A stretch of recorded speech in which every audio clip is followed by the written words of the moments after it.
Hello, hello. Welcome to this week's live Monday music motivation. As always, I hope everybody had a fantastic weekend and is ready to have a fantastic week of practice.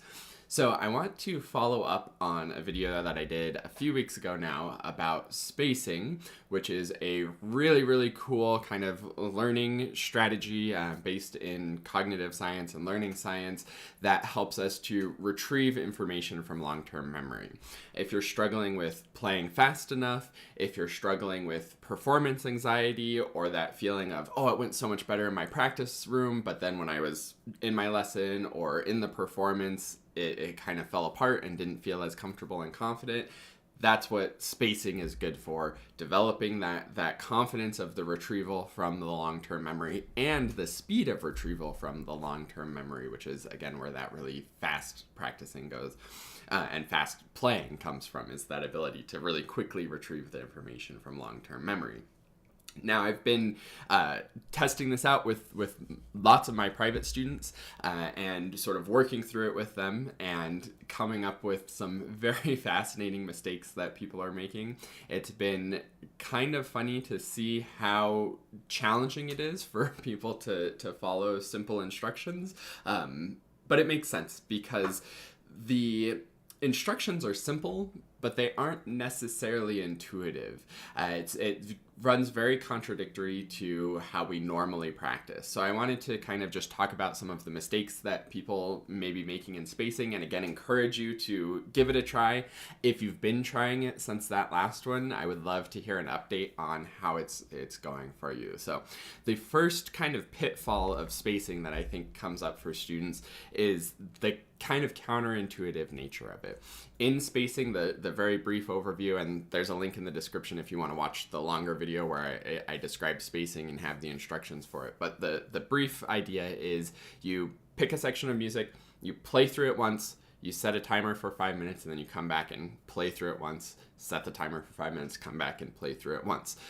And this is so contradictory to how we normally practice. What we normally do in practice is we kind of start at the beginning. We start playing, looking for mistakes that come up. We find a mistake that comes up, and then we do a bunch of reps on that mistake and sort of clean it up and get it going well. And then if we're really diligent, then we integrate that and make sure that we can do that in context, and then we keep going and find the next mistake. And that's a very common way of practicing, and it's I think a one that even a fair amount of professionals more or less practice that way. But that's the kind of practicing that you need to do, like many hours of practicing a day to be able to get to a really high level going with that approach. You can see how spacing is so contradictory to that, because in that kind of normal practice, the inefficient kind of practice, you're looking for the mistake and then you're fixing the mistake, and you get a lot of satisfaction out of that because you kind of find the mistake, you maybe slow it down and simplify it, and you work it up. And again, the better you are, the more efficient you are at that process of doing the reps and cleaning up the mistake. And you feel that kind of linear growth of like, okay, I was playing through, I hit this mistake, it was kind of at this level, I was able to grow it to this level, and it feels really good and satisfying. With spacing, you do one repetition on the tricky part, and maybe one time it comes out this good, the next time it comes out this good, the next time it comes out this good, and you have this big variety where every single time you do it, it can be sort of a little different in the quality, and you don't feel this kind of linear growth of, oh, I'm getting better with the repetitions, I'm making improvements. So it's easy to doubt the process and not be confident that you're actually making progress and that the spacing is actually worth it. However, over the long run, the spacing really will help to sink in, and the magic of it is that even if you have a bad rep of it, by only doing that one rep, kind of subconsciously, the brain wants to figure out what went wrong with it. And you can even do it consciously as well and reflect after you play the rep. And it will kind of start to sink in, and it'll feel kind of what it needs to pay attention to and focus on to more accurately and confidently retrieve that information from the long-term memory. So that's the big kind of overview premise, the kind of underlying principle for why it's hard to follow the simple instructions of spacing. Now I want to get into some more specifics of some mistakes that you may be making as you're doing this. So number one is not doing just one repetition of it, or trying to do some micro corrections in that one repetition of whatever it is you're working on. This is a really common one. I've been asking my students to demonstrate what a spaced repetition looks like in their practice, and been actually doing it with them. And so often they'll like play the first two notes and be like, oh, that was a bad start, and then do it again. Or they'll play through it and it'll be really sloppy and they'll immediately want to go back and fix it. That's not what spacing is for. That's actually defeats the purpose and is kind of a waste of time if you do it that way. So no micro fixes, no stopping and starting again, just one time through. If you play the first 5 notes of whatever you're working on and it feels really sloppy and you stop, you just stop, set the timer again, and come back to it. Another mistake related to that, and it's sort of an opportunity, is that you don't have to do the spacing exactly the same every time, especially in terms of tempo and focus and things like that. So if it falls apart after the first 5 notes or 2 notes and isn't going well, then maybe the next time you do it, you should do it slower so that you can feel more comfortable and confident and in control with it. And that's what's really important. And another big mistake that's been happening too is people are doing it, always trying to do it at tempo and trying to just kind of like throw themselves at it instead of really deliberately being like, okay, this is the chunk I'm playing. Go slowly enough that everything's in control. And that kind of having everything in control is a really valuable part of practice.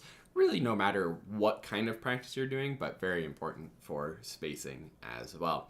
Now, another huge mistake that's very, very common is people aren't using a timer for it, and they're doing it where they play it at the start of the session and then just kind of do it when they feel like it, kind of maybe transitioning between pieces and something like that. And in, let's say, a 30-minute practice session, they're maybe doing 2 or 3 spaced repetitions, but if you're setting the timer for 5 minutes in a 30-minute session, you should get 6 repetitions in, which makes a big difference between just 2 or 3 whenever you feel like it.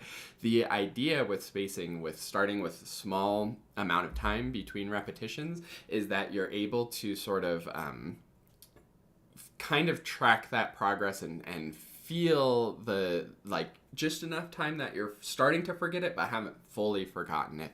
So that kind of loose amount of forgetting time is really, really important, that it's just the right amount of time that you haven't fully forgotten it. And if you're doing it just whenever you feel like it, then it's probably completely gone and you don't have that opportunity to gradually build that strength up. Eventually we'll do that, and that's another mistake that's happening, is that people are kind of sticking with the same thing in the same way for a really long time. You don't need to do that with spacing. You don't need to do the spacing again the same way, only 5 minutes at a time for a whole month.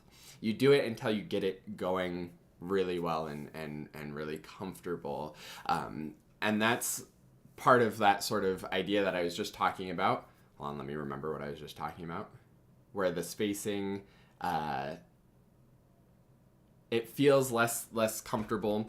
It feels like it will start to get boring if you're doing it the same way every single 5 minutes.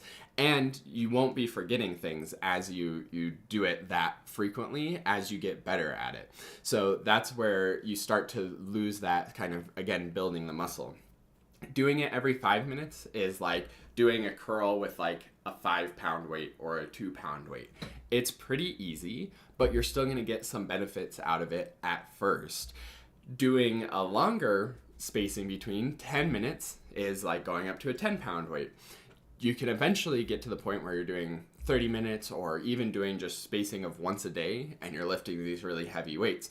But if you do it kind of generically whenever you feel like it, then you're jumping around between trying to lift like 5-pound weights and lifting 50-pound weights.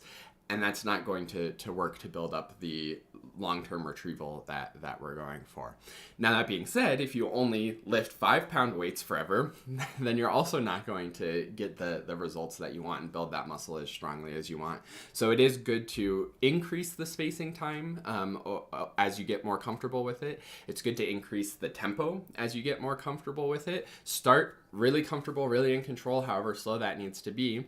Eventually speed up the tempo. And when you're able to do it at tempo or close to tempo, about 80%, 90% confidently, correctly, 3 times in a row at 5 minutes, then you're ready to up the time to do it more time in between, or go on to something else too is valid. It depends on how difficult the thing is that you're looking at. Some things you're going to have to really build up the strength of the muscle to be able to play it at a really, really fast speed and a really complicated passage. Other things are just a little tricky, and you'll find after doing 3 days of 5-minute spacing that, like, oh, I actually figured out the pattern here. This is making sense. It's clicking. It's going really comfortable, really regularly. And then you can either increase the duration between spaced repetitions a lot, or just say, okay, I feel comfortable with this. I'll be able to perform this comfortably and confidently, and more or less leave it. You'll still do it when you're working on big chunks and do it in context and do it in rehearsals and things like that, of course. But that's totally valid as well. So those are kind of the common mistakes that I've been seeing from people, is not truly doing just 1 repetition that's comfortable and in control. 2, not actually using the timer and just kind of doing it whenever you feel like it. And 3, as kind of a bonus, is sticking with it the same way for longer than you need to. And that's where it does feel like it's kind of a waste of time and gets kind of boring, is if you're just doing, okay, I'm doing it every 5 minutes. The last 5 times I've done this, it's gone really, really well, but I guess I'll do it again in the next 5 minutes. That starts to become just lifting that 5-pound weight over and over and not really that productive for you. So those are the mistakes. I want to add one little quick mindset thing as well before we fill out our practice template for this week. And that mindset thing is trying to apply this kind of spacing approach to everything that you're doing, not with actual spacing where you're setting the timer, because that would get hard to even plan out, like, okay, I'm going to do every measure in the piece every 5 minutes in a kind of like rotating way. That gets really challenging to figure out. But this mindset of doing it once, mistake-free, comfortably in control, I think you should be applying to everything that you're practicing. So however slow you need to go, however small of chunks you need to do to simplify it so that you can do correct the first time is really great. And again, it's super silly. We never go into practice being like, okay, I'm going to make mistakes now. So me saying practice in a way where you're trying not to make mistakes, that seems kind of dumb and kind of silly. However, I do actually think, not super consciously, but I do think there is a little bit of going into practice, seeing what mistakes we're going to make. If you think about that kind of normal way that we practice of starting at the beginning, like I said from the beginning, actually, we start at the beginning of the piece, and then we see what goes wrong and we fix it. And I think that is in the mindset, is that I'll start playing a piece when I'm kind of doing this normal practice again, this inefficient practice. You'll start playing and be like, okay, let's see what mistakes come up and see what I need to fix, see what I don't know. There's also, not to get too long-winded with this, there's also an idea there of kind of expectations, and it gets kind of frustrating too, where you're like, okay, this is a piece I've been working on. I should be able to play all of this, but I'll start playing it and see what goes wrong. And you're looking for things to go wrong. Things go wrong, and then you feel bad because you feel like you should be able to play it. Instead, if we take this kind of spacing mindset to our practice, we're going, okay, I'm going to sit down, I'm going to play this chunk, and I've picked a small enough chunk that this is manageable. I'm going at a slow enough tempo that this is manageable. I'm going to play this chunk 100% accurately, or at least as close to 100% accurately as I can. I'm aiming to do this little bit really correctly.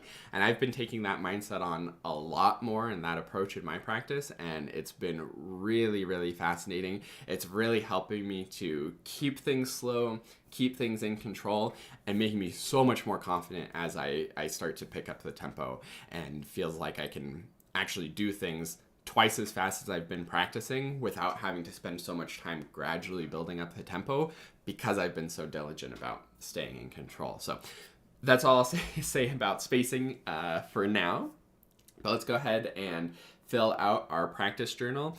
And again, I would love to hear updates about how this is going for you, and would love for you to try spacing and see how it works. Again, that link in the description for the first video I did, which explains how to do it more in depth. But now you know some of the common mistakes to look out for as well. And we can fill out our practice journal, which you can go to quickstartclarinet.com/get started to download this exact template, or just recreate it for yourself with the date for the week, reflection of how things are going, your goal for what you want to focus on and accomplish for this week, and then your plan for when you're going to do that. I think it'd be a great idea, to put some spacing in here and talk about spacing and plan to do some spacing so that you can work on that. You could even set a reminder to come back to this video and leave a comment with the update about how spacing's going for you, so I can sort of hear about that, because again, I'd love to hear about that. But most importantly, put those practice times into your calendar, into your planner, into your schedule, set reminders, do whatever you need to do to actually make that practice happen. Thanks so much for watching this week's live Monday Music Motivation. We'll see you next week for the next one, where you can also comment about updates on spacing and how that's going for you on that one as well when I see you all next week. But I hope that you have a fantastic week of practicing. Go fill out your template, try the spacing, and I will see you next week.